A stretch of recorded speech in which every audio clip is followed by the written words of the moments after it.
Lakshman Savji from the Bharatiya Janata Party.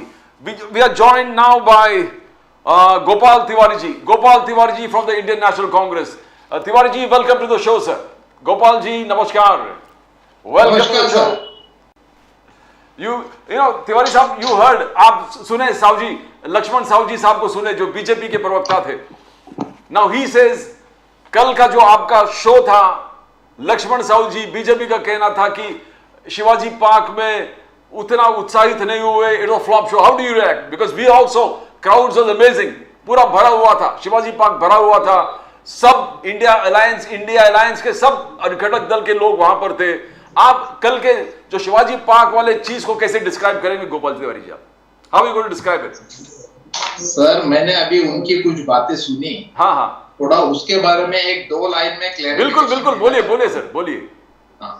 जो ये बात कहते हैं कि गद्दार शिवसेना का, मैं उनको एक बात याद दिलाना चाहता हूँ कि इन्होंने जैसे ही सत्ता में आए तो उन्होंने जो शिवसेना का साथ जो बाला साहब ठाकरे के रूम में जाके आदित्य ठाकरे तक अमित शाह जी बार बार जा रहे थे, और जब इनका कहना था कि विधानसभा और लोकसभा 2019 की हम यूपी अलायंस करेंगे तो दोनों एक साथ करेंगे, तब बीजेपी कह रही थी नहीं पहले लोकसभा का करें.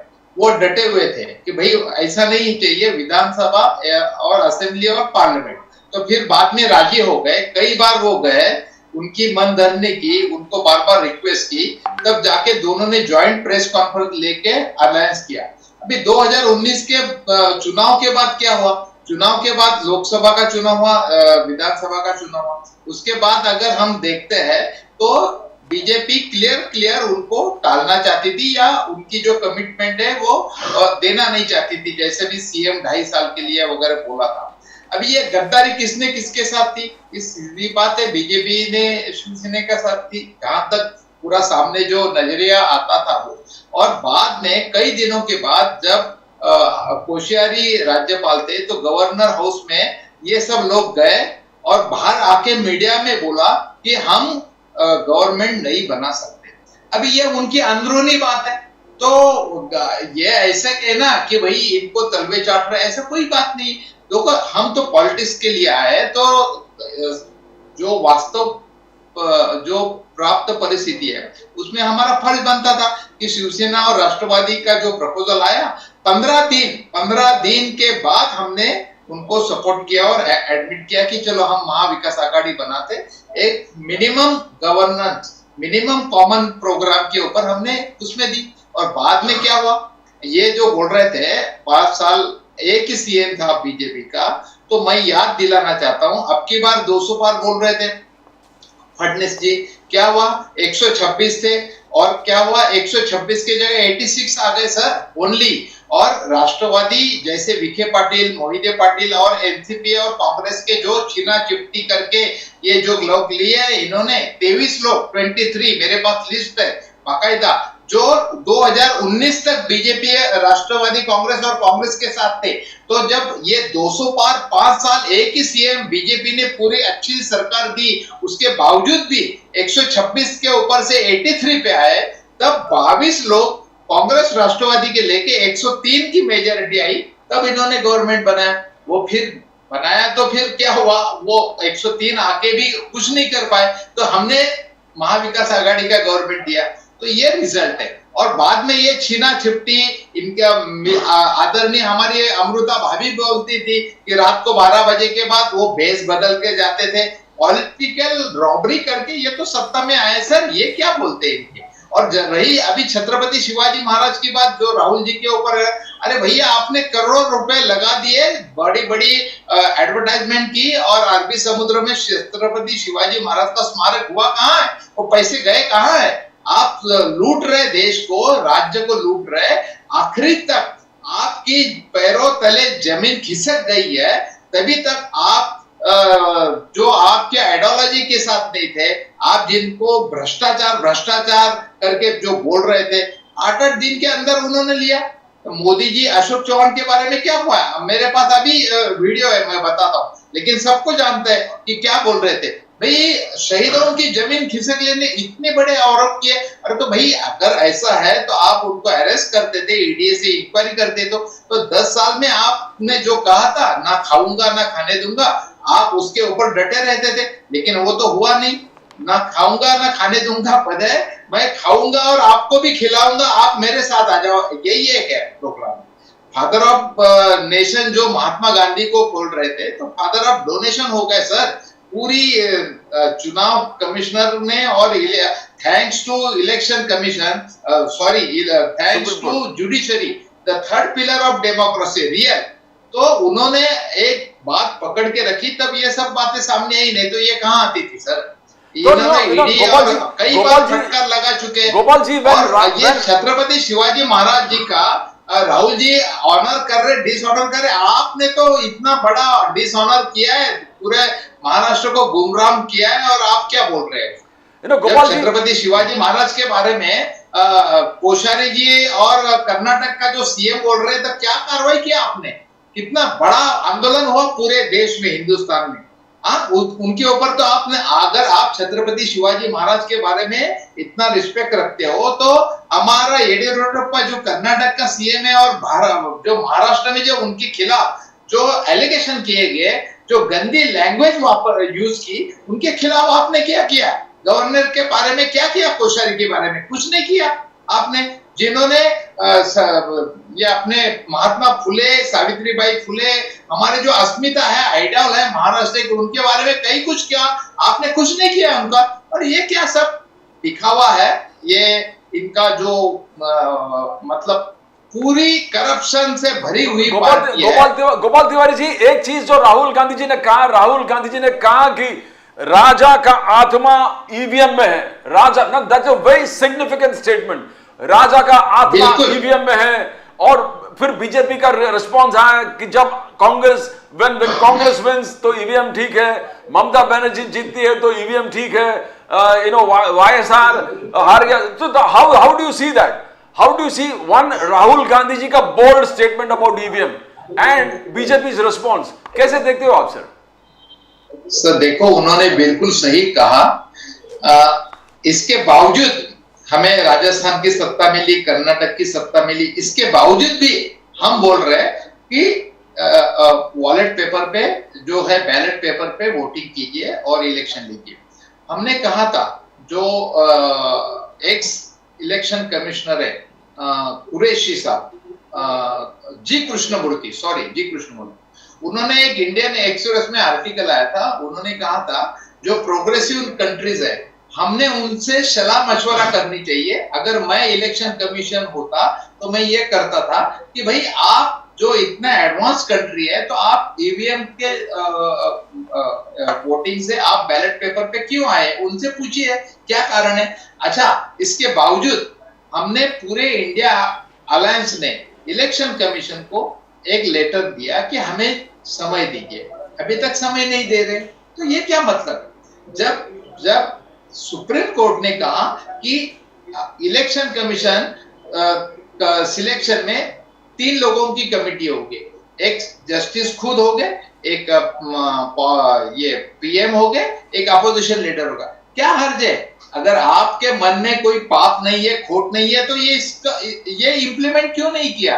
लास्ट मिनट में जब इलेक्शन कमिश्नर कॉन्स्टिट्यूशनली डिसेबल होता है, कॉन्स्टिट्यूशनली अपाइज होता है, तब आप जाके लास्ट मिनट में 2 इलेक्शन चुनाव कमिश्नर अपॉइंट करते हैं।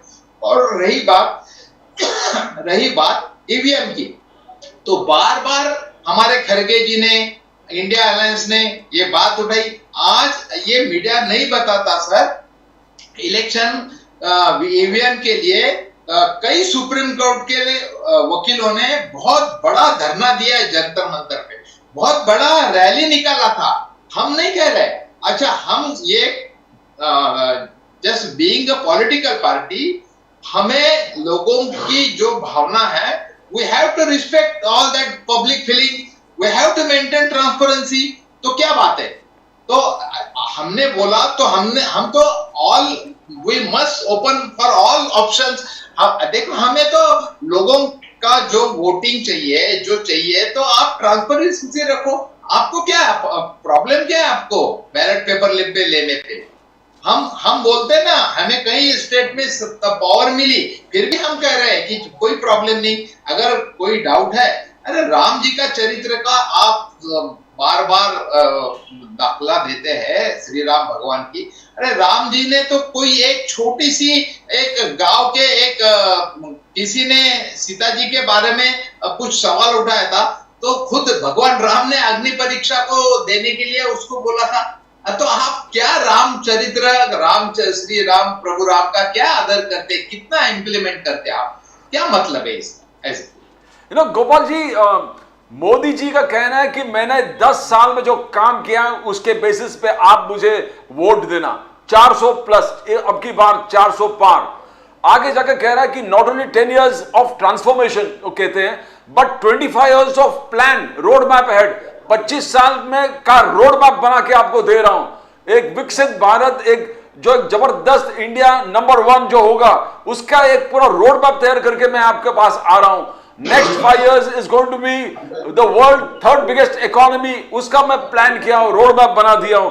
तो और पर राहुल गांधी जी का कहना है कि you have destroyed the economy, नोटबंदी लेके आए, जीएसटी लेके आए, छोटे उद्योग को आपने खत्म कर दिया है, अनएम्प्लॉयमेंट इस कदर बढ़ गया है, महंगाई इस कदर बढ़ गया। तो हाउ डू यू सी, दोनों को कैसे इवेल्युएट करते हैं? एक कि रोड मैप लेके बैठा हूं, 10 years of transformation India like never before, और राहुल गांधी जी का जो आरोप है कि बेरोजगारी, महंगाई, farmers double income, you have not fulfilled any of the wishes, which और द इलेक्टोरेट किसको विश्वास करे? गोपाल जी बिल्कुल सही है। अगर इतना काम किया है मोदी जी ने, रोड मैप लेते थे, तो he could have taken press conference, जिनको आप मोनी बाबा कहते थे, उन्होंने 100 ऊपर अबव प्रेस कॉन्फ्रेंस लिए। आप 10 साल में एक मीडिया को सामने नहीं जा रहे। अगर सही है तो मीडिया के मुंह पे मारिए, तमाचा मारिए, पेपर डालिए, प्रूफ डाल दिए, कहीं पे भी आप कुछ नहीं बता रहे, प्रेस कॉन्फ्रेंस ये नहीं कर रहे। और हमारा पार्लियामेंट्री डेमोक्रेटिक सिस्टम 5 साल के लिए पूछता है, आपको 25 साल की बात करने की जरूरत नहीं है। ये all this thing foolish, total ये नॉनसेंस है सर, ये बिल्कुल चाइल्डिश बातें हैं। ये गुमराह करना, ये सब बातें करना, इसमें कोई, अरे पहले आप जो पॉलिटिकली जो 5 साल पहले जो बताया था कि कांग्रेस के ऊपर जो भ्रष्टाचार के जो एलिगेशन किए थे, उसका क्या हुआ? लोकपाल तो अभी आप अपॉइंट कर रहे हैं, जो इलेक्शन डिक्लेयर होने के बाद लास्ट आवर में, तो क्या किया आपने? उसके बाद आपने 2 करोड़ रोजगार देंगे बोले थे, अच्छे दिन लाएंगे बोले थे, बहुत हुई महंगाई की बात, ये सब वीडियो है उनको।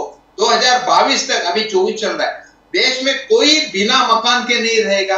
आप जो शौचालय जो बोल रहे हो, आप विदेश जाके लोगों को, विदेश में हमारे देश की नाक कटवाते हो, बोलते हो कौन सा मैं कितना अभागा हूं जो मैं इंडिया में मेरा जन्म हुआ, ऐसे बोलते हो आप। देश की कहां शान शौकत रखी आपने? और जहां विदेश में जाके आप बोलते हो कि मैंने घर घर लाइट दिया, एमएससीबी का कनेक्शन दिया, शौचालय किया, तो बाहर के लोग बोलेंगे कि भाई ये देश में हम क्या हिसाब से इन्वेस्टमेंट करें, जहां टॉयलेट नहीं है और जहां एमएससीबी नहीं है। ये सब झूठापन अपने आप को बहुत बड़ा दिखाने के लिए ये क्यों कर रहे हो? आप जो पॉलिटिकल एडवर्टाइजमेंट देते हो, एक में लिखते हो 7 करोड़ टॉयलेट बनाए, उसी समय मेरे पास प्रूफ है, मैं आपको एयर पे चैलेंज देके बोलता हूं, उसी समय तीसरे में 7,50,000 7.5 करोड़ टॉयलेट हुए बताते हो, एक में 7 करोड़ टॉयलेट हुए बताते हो, दूसरे पेपर में 7 कोटी 25 लाख बताते हो। What nonsense! 50,000 toilet, 50 lakh toilet into कम से कम 10,000, कितना पैसा होता है? मतलब ये कोई मतलब नहीं है। हम कमिटेड है लोगों को जो एजेंडा दिया उसके बारे में, और जो डेवलपमेंट का रोड मैप बताते हो, तो ये जो ट्रिलियन और कितनी ट्रिलियन इकोनॉमी हुई सब, जब उनका इंफ्रास्ट्रक्चर का बेस स्ट्रक्चर जब अच्छा रहता है तभी होता है। वो ऑटोमेटिकली जो भारत का जो स्ट्रक्चर है, पंडित नेहरू जी को and architect of modern India बताया गया था। हम रोते नहीं बैठे कि 150 साल अंग्रेज हमारे सर पे थे, हम कुछ नहीं कर पाए, हम रोते नहीं बैठे। हम बिल्कुल रोते नहीं बैठे थे सर, हमारे सुई नहीं बनती थी। तब हमारे भाखरा नांगल से लेके सैटेलाइट तक हमने तरक्की की सर। ये क्या बात है? जब हम आजादी मिली, जब इंडिया स्वतंत्र भारत आजाद हुआ तो 36 करोड़ पॉपुलेशन था और 14% लिटरेसी थी, 1414। आज 130 करोड़ की आबादी है, 135 करोड़ की है और 76% 2014 में लिटरेसी रेट बढ़ गया। सर ये कैसे हुआ? आप तो पढ़ाना नहीं चाहते लोगों को। जो एजुकेशन रेट है कितना कम हुआ है सर, अनएम्प्लॉयमेंट कितना बढ़ा है, जीडीपी कितनी कम हुई है। अरे देश को आपने बर्बाद कर दिया। जो 15 प्राइम मिनिस्टर थे 15 साल में, जिन्होंने 55 लाख करोड़ कर्जा किया था, आपने चौगुना कर दिया। अरे क्या दिवालियापन कर रहे, क्या कर रहे हैं आप? What nonsense. सबके सब बाहर पैसा लेके जा रहे हैं, नरेंद्र मोदी, नीरव मोदी और कोई मोदी। ये क्या है? आप मेहुल चोकसी को ऑफिसरों के सामने बोलते हो, भाई मेहुल चोकसी, आप उसका मेंशन करते हो, भाई मेहुल चोकसी वो चुना लगा के गया बाहर आपको। ये क्या? देश को जो डेमोक्रेटिक वे से आप आते हो, 5 साल का, हम ज्यादा नहीं, 5 साल का हमने एजेंडा मांग रही है लोग, और उतना ही दीजिए, उतना ही करिए बिल। आप 50 साल रहो, 25 साल रहो, हमें ज्यादा 25 साल के बाद ये होगा। अरे आपने पूछा, आपको पूछा किसने 25 साल के बाद क्या होगा? आप अभी का बताओ ना। और ज्यादा एडवांस क्यों बताते हो? ड्रग्स जो है, क्राइम रेट बढ़ा है। ड्रग्स, गुजरात में ड्रग्स कितने आ रहे हैं सर?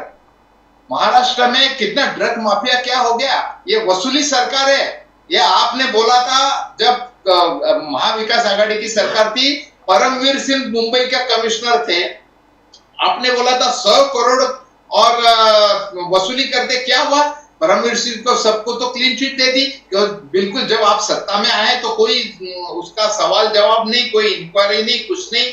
बेवकूफ बना रहे हो क्या? इतनी महाराष्ट्र की जनता, देश की जनता इतनी बुद्धू और कम पढ़ी नहीं, अनपढ़ नहीं है, ये मैं कहना चाहता हूँ। गोपाल जी, अपने आप को अमित शाह बहुत जी होशियार समझते हो। जो मॉरली आप गिर चुके हो, नैतिकता से आप गिर चुके हो, आप कुछ नहीं कर सकते। आपका जाना तय है और तभी छटपटाहट छोड़ रही है।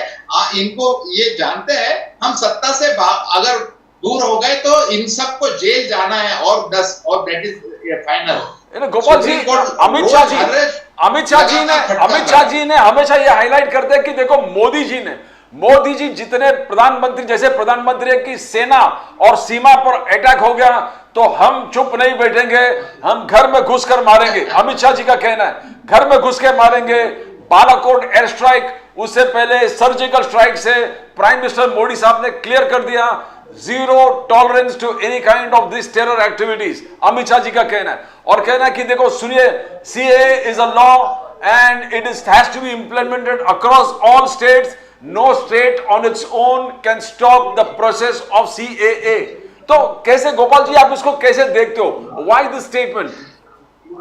देखो, इन्होंने कहा था 2016 में नोटबंदी क्यों करनी है कि भारत में जो है अतिरेकी जो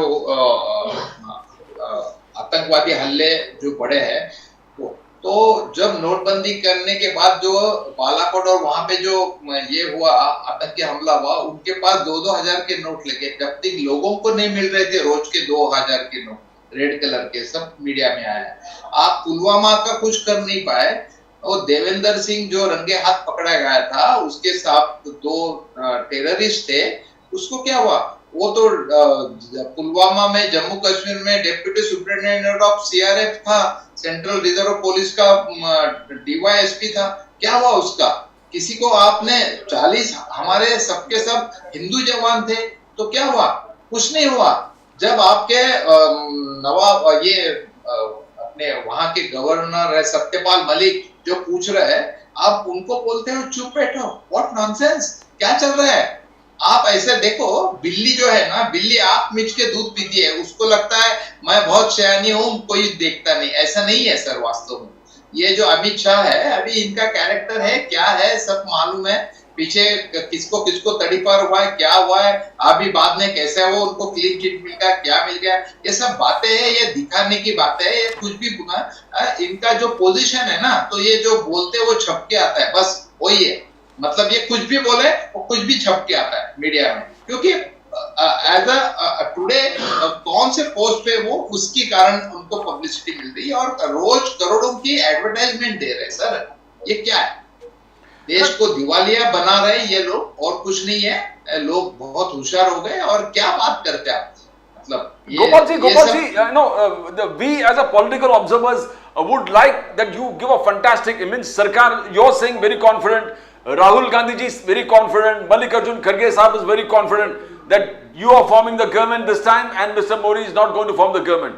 But yet the travel from 52 to 272, Gopal ji, it's a very tough and challenging. बड़े जोड़ो यात्रा सक्सेसफुल था, लोग जिस प्रकार से जुड़े, it was fantastic and we have always seen जो भी यात्रा निकलता है सफलता तो 100% उनको मिलता है, सीट्स में इंक्रीज होता है, लोगों का विश्वास बढ़ता है. Congress has got a base in all states and you have totally invoked, अपने पूरे कार्यकर्ता चार्ज अप हो गए इस चीज से. बट 53 से 272 का प्रवास आप जरा समझाइए. We would love to hear from you Gopal ji. I couldn't get it. अभी आपका कहां से कहा था? 52 सीट से आपको 272 पहुंचना है गोपाल जी. रोड मैप कैसे होगा? Rahul Gandhi sir, as on today also, we are the second option of public. Yes, yes. of all India. जो भी 130 करोड़ जो जनता है भारत की, हम अपोजिशन नहीं है sir. Try to understand. We are the second option of citizen of India. Yes. मतलब 2014 में अगर सेकंड ऑप्शन ऑफ इंडिया, तो we must respect that party, क्योंकि हम खुद नहीं आए ना.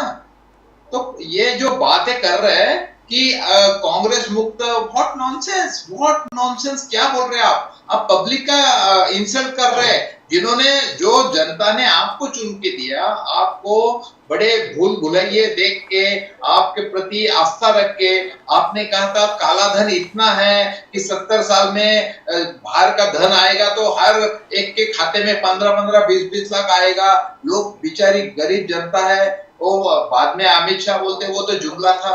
What nonsense. आप क्या मूर्ख बना रहे हो देश को?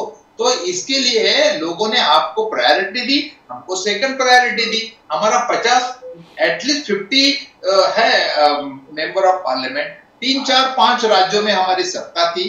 तो ये अगर रूलिंग पार्टी अपने सामने अपोजिशन को अपना एनिमी मानती है, तो दैट इज टोटली ये कॉन्स्टिट्यूशन का इंसल्ट है. अगर वो कहते हैं कि भाई जनता ने हमको दिया, तो जनता ने उनको भी ऑप्शन दिया है, that is the second option of government, मतलब पीपल सेकंड ऑप्शन, तो उनको भी रिस्पेक्ट देना चाहिए. और जो पंडित नेहरू जी थे तब की बात क्या थी सर, अभी मेरे पास टाइम नहीं, लेकिन बहुत से उनके ऐसे उदाहरण है कि वो कैसे अपोजिशन का रिस्पेक्ट करते थे सर. सर इनकी आजादी के इसमें कुछ नहीं रोल था. जब हमारे केयर टेकिंग जो मिनिस्ट्री बने, तो श्यामा प्रसाद मुखर्जी को और बीजेपी के ले लिया ना हमने. जब तक कॉन्स्टिट्यूशन नहीं बना तो इनको साथ में लेके चल रहे थे हम. तो बाइंडिंग है हम. जब सरदार पटेल ने कहा था कि आरएसएस एंटी कंट्री एक्टिविटीज कर रही है, उनको बैन करो, तो अकेले पंडित नेहरू थे कि उन्होंने बोला नहीं, ये डेमोक्रेटिक कंट्री है, हमें उनको दबाना नहीं चाहिए. और ये क्या है? और ये उल्टा है. जब सरदार पटेल का तो स्टैचू बना रहे और पंडित नेहरू को गालियां दे रहे, जिनके वजह से आरएसएस का एग्जिस्टिंग सरवाइव हो रही है आरएसएस. ये क्या मतलब? और ये सब बातें हैं. Gopal ji, last question. मोदी साहब ने कहा कि देखो मेरे लिए नेशन फर्स्ट है, for me nation is first, मगर कांग्रेस के लिए और घटक दल के लिए फैमिली फर्स्ट है. फैमिली ना, you are trying to highlight that परिवारवाद बहुत इंपोज्ड है आप में. Nation first and family first. बोले I don't look for headlines, I work towards deadlines. Single word जिस प्रकार से उन्होंने वन लाइनर्स आजकल बोलने लगे, I work for deadlines and not headlines. Now how do you see this prime minister initially talking about nation first and family first? क्या family first is the Congress ideology or the Congress works towards that. Prime Minister Modi इसको super impose करना चाहता है. देखो sir, while Modi and Shah, they both are telling whatever they want, but fact is, let it be decided by public. Who are you to going to decide this? Who are you? You are only 5 years temporary servant of public, nothing else. तो ये जो बात है, तो आपको किसी ने licence नहीं दिया है. अच्छा, परिवारवाद बोलते हैं, तो परिवारवाद अकाउंटेबिलिटी क्रिएट करता है सर. और परिवारवाद हस्बैंड एंड वाइफ के रिलेशन से जो आगे परिवार होता है ना, वो परिवारवाद कहता है. जब आदमी अपने जिंदगी का अहम रिश्ता नहीं निभा सकता, तो और तो सब बातें बहुत दूर रही सर. हम हिंदू धर्म में अग्नि साक्ष्य फेरे लेके किसी को हम अपने जिंदगी के अर्धांगिनी कहते हैं.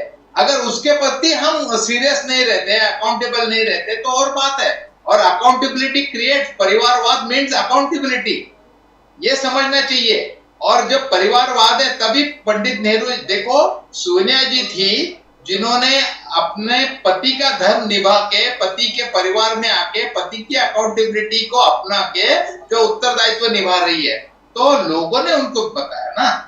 जब इंदिरा जी, पंडित नेहरू थे, तो पंडित नेहरू के रहते हुए इंदिरा जी को पीएम नहीं बनाया. जब पंडित नेहरू जी शांत हो गए, एक्सपायर्ड हो गए, तब शास्त्री जी, बाद में इंदिरा जी आई. जब इंदिरा जी थी, तो इंदिरा जी ने अपने हाथों से, जैसे अमित शाह ने खुद के रहते हुए जय शाह को बीसीसी का चेयरमैन बताया, खुद के रहते हुए, रिस्पेक्ट, मतलब जो क्वालिटी डिजर्विंग है क्या नहीं, कुछ भी नहीं है उसका. तो बीसीसी का चेयरमैन आप खुद को, बेटे को बनाते हो, ऐसा नहीं बनाया ना कांग्रेस ने. नेहरू के पीछे इंदिरा जी बनी.